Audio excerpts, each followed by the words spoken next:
Hey guys, this is Shaft, and welcome to our third show match of the night. With me tonight is Sensory Gaming's Matt C. Matt, what you doing? Oh man, Protoss versus Terran. That's what we're about to do. Yeah, I'm sure it made your Zelnaga shine. It did. Anyway, Spine, I believe you're joining us. You still awake? I don't know if you might have fallen asleep yet. Oh no, I'm still around. I'm like four shiners deep and ready to get deep inside of both of you. Oh Oh God. yeah. At least I bought a brand new tub of Vaseline. Anyways, we are going to be checking out a game on Akalon Wastes. This is a really, really cool map.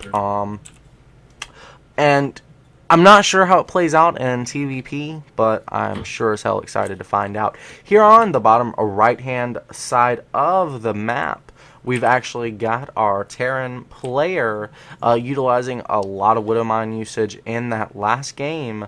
It's Dust Semper. Semper Fi!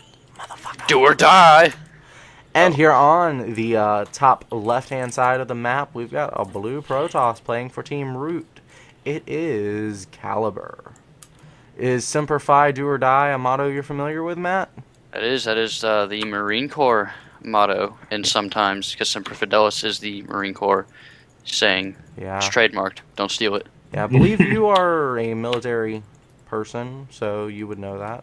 Of course. Yeah. Yeah, moving on. We've basically got players building some supply. I don't think that's any surprise for anyone. Are you guys familiar with Protoss vs. Terran in the current metagame? Not super Yeah. familiar. Kind of. Talk to me What about it. what the main thing you look for as a Protoss player right now is where you're going to scout. You need to know when that early, what type of opening they're going to. Especially you need to see that gas because as Protoss, you want to keep yourself alive while you tech up, or you're going to lose. And you need to be if they're gonna drop. It's really important. Wait. I thought if you died, you won. Yes, yes, Malcolm. Okay. But and really you have to be able to get the early detection, especially for Widow Mine drops, because if you let them drop in your base, you're kind of screwed. Mm-hmm. True. Yeah, because the mobility is just not there for a Protoss. Yeah, army. we're very slow, so he's gonna look at what he's scouting there, and he's gonna say, "All right, I need to prepare for this correctly, or I'm definitely gonna lose this match." What are your thoughts on afterburners? Are you asking me or are you asking Matt? This is an open question for heated debate. I think I feel- Afterburner. Oh, go ahead, Matt. You ladies first. Go for it. Thank you. I appreciate it. I think it's a nice addition to the Terran army. It lets them be more mobile and more active, but I do think that it does need to be energy based instead of cooldown based. No cybercore yet. What? I don't know what he's doing. That was a mistake. Okay. He's also got a probe just sitting there next to his gas. He's kind of just hanging out, Fail. watching people work, taking a fucking break. There we go. He caught it. I think he just needed to go pee. Don't judge him. I don't blame judge him. Probes don't Usually- pee, Malcolm. They psionically stare. Yeah, I prefer the idea of a lone probe in a forest with a tree. Leave me alone. They What don't were you have saying mouths. about? So? I never said anything about a mouth. All right. Anyways, what were you saying about energy and afterburners? I'm saying, again, it's great that the Terran have this now. It makes them more mobile, more versatile. However, I think it should be energy based, not cooldown based. Mothership core on the way. What would that actually? What kind of effects are you trying to suggest there? Like, Well, why would that be beneficial? If you look at it right now, they can continue to they'll fly away, they'll just wait a little bit and go right back in. Again, it's not taking energy away, so they just have to wait till that cooldown's done. They're going to be able to hit you a lot faster, a lot more often, which at times can be really, really overwhelming. Mm-hmm. If it was energy-based, yeah, it's there. It's not going to be as often, though. It's going to give you a little bit of more even footing with them. Okay, and it also makes you have to make a decision between healing or speed. Right. Okay. Alright, this Reaper just having as much fun as he wants with the Stalker there. Fortunately, the Stalker is smart enough to use a shield, so the Reaper is going to have to haul ass right on into the main here. This is something I've been seeing a lot lately too. Is opening with a mothership core and like sending a stalker, zealot, and mothership core over and harassing a little bit. I'd like to see him drop a Stargate and do. Oh, he does have Stargate on the way. Good, Yes. because oracles are very fun to see. My oracle control is shitty, but I like watching other people play with MC versus Bomber. them. Oh my god. I've actually heard White Wing talk about this harass. He likes to do it mothership core with 2 stalkers. So we're gonna see just how effective. I think Caliber, he got a free kill pretty much on that Reaper. However, it delayed this harass quite a bit. I don't expect to see this harassment do anything at all. The Mothership Core, you're going to see it a lot now with the Protoss players for the harassment. 1, it does give you the high ground vision for your stalkers, and 2, Time Warp. Time Warp is one of the best spells in the game right now. If you place it, say you have a Terran army, place it behind them in your engagement, they're going to be forced to run into you rather than away, as well as, it will slow them down. So really, it's good for scouting. It's good for a lot of things right now. It can also buy you time defensively if you don't want someone to run up a ramp. If you don't fucking lose it. True. Also, if someone is pushing against you, you can use the Nexus Overcharge and, chunk a lot of damage out of that army. That is hot, yeah. I'm a little bit disturbed, actually. Caliber's expansion is way late in relationship here to Semper's. Yeah, this is... I don't know what he was... I'm not sure what he was doing. Well, I mean, he's been probing hard at least. He's almost... Oh, there go half his probes to his expansion. Well, we do have basically an even harvester count for both players, but with mules factored in, of course, Semper is worlds and worlds ahead. Twilight Council about halfway done, though. So we're probably going to be seeing Blink here. I would hope so. Some kind of Blink timing, maybe with some of this airplay mixed in. Yeah, so we're seeing those oracles fly around over north of the base. Matt? How do you feel about the charge on that, where you have to flip it on? How do you like that mechanic? You're talking about the Pulsar Beam? The pulsar beam, where you have to. Oh yeah, the pulsar beam. I'm sorry. Yeah, that. Yeah. How do you feel about that? I like it. I like it because, as you can see, they have a nice skill set there.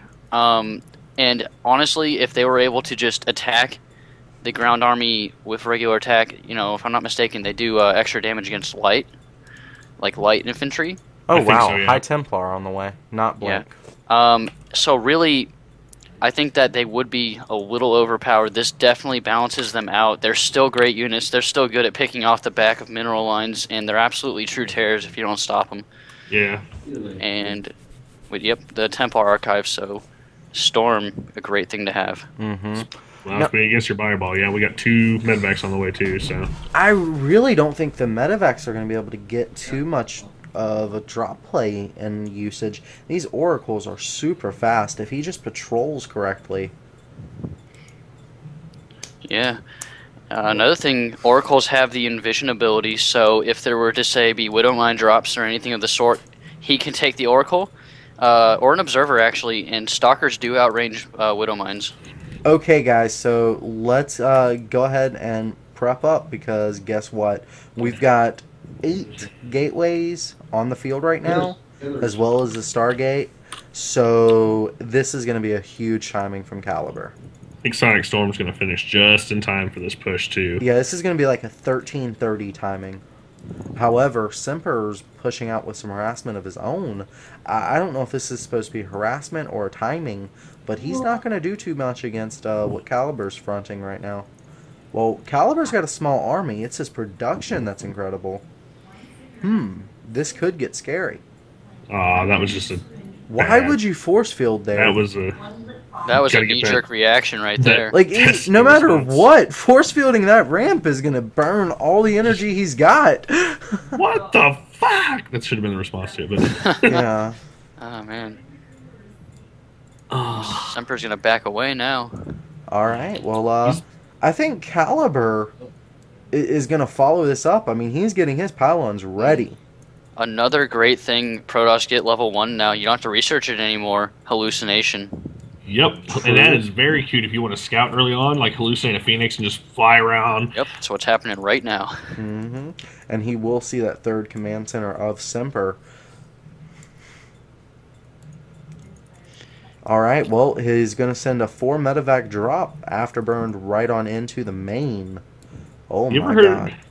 doing that afterburn drop? It's kind of like, have you ever heard of the term "just the tip"? Yeah. Ooh, that was nice feedback on that one. Indeed. Unfortunately, it's not going to kill it, so he's going to go ahead and be able to drop right on in, and he's spreading those units out so that he can target down the probe line. It is going to take forever to replenish these probes. Now, there is a big attack here at the Terran Woohoo. main. Good storms here. Nice time warp as well. Most of the bunkers still up, however. This is going to get scary. This is kind of a base trade at this point. It looks like. Indeed. Yeah. Oh, Look at Calibur's base right now. That right there. He lost that mineral line and then the Nexus. Again, it's going to come down to, especially as a Protoss player, you have to stop the drop.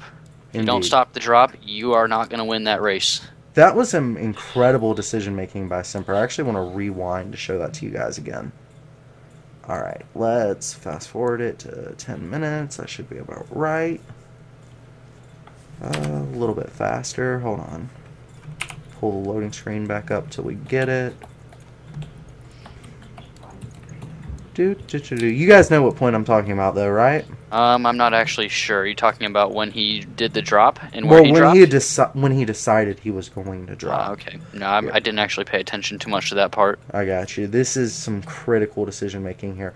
Okay, here's the little time. Oh, let's pull this back up. Here's a little timing point. The bad force field, retreat. All of this is positional wars. Factory, just scouting up that ramp. Blah blah blah. Semper gonna go around this crater. Gonna go back up the other side. Blah blah blah. All right, now we have Caliber moving out without much defense at home. He's got a lot of high Templar. Boom. Let's pause. Okay, this is the money shot. Switching over to just Semper's view. Okay, All right. here we go. Just take a look at this, folks. He sees with his factory exactly what is going on. He sees where the Protoss army is positioned. I mean, beautiful scouting right here. This is all he knows. He's got a good little scan. I mean, he knows exactly what's going on. He is in a position because he knows that his opponent's going to push along this line. There's a crater, a couple of craters actually in the way. He can lift up, reasonably certain he's not going to get intercepted, and just fly right on in. He knows that he's got a lot of defense. You can actually see him building all the bunkers here. He's got enough production and barracks alone that with good repairs, he should be able to hold. This was an instantaneous decision to just base race, and it was beautiful. I just realized something. He didn't have any widow mines in the field. No, not a single one. What a bastard. Oh no, I'm fine. How with it. dare he not use the Widow Mines, Wesley? Oh, I just noticed he was going for a Ghost Academy too. I would have liked to have seen that. Maybe a nuke. That would have been hot. Yeah, and just showing this battle one more time. Here's what's going on in the Protoss base. You just see nothing there. I feel like for Caliber here, he just chose the wrong build.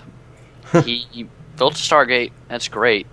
Continued use of Oracles. Now, for me, Oracles are really a great harassment unit. Not something you want to throw into your main army composition, though.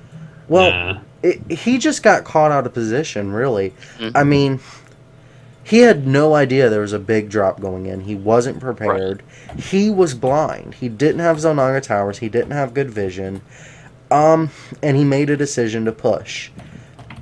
With good knowledge, Semper was like, yeah, I could fight him straight up. I might even win the battle, but I will definitely win this. So it wasn't so much a decision, any decision Caliber made except to push at that time. He even hit at a pretty decent timing. This is a fairly standard timing attack. It's just he was blind. I mean, there's no two ways around it. Right. So, all that being said, though, guys, this was a really awesome game to cast. I'm very excited about it. But we should go ahead and close this out, guys. Thanks for tuning in. Please hit subscribe and like if you enjoy this content. Check out our channel. This is the Clan Eat Casting crew. Thanks for tuning in, and good night.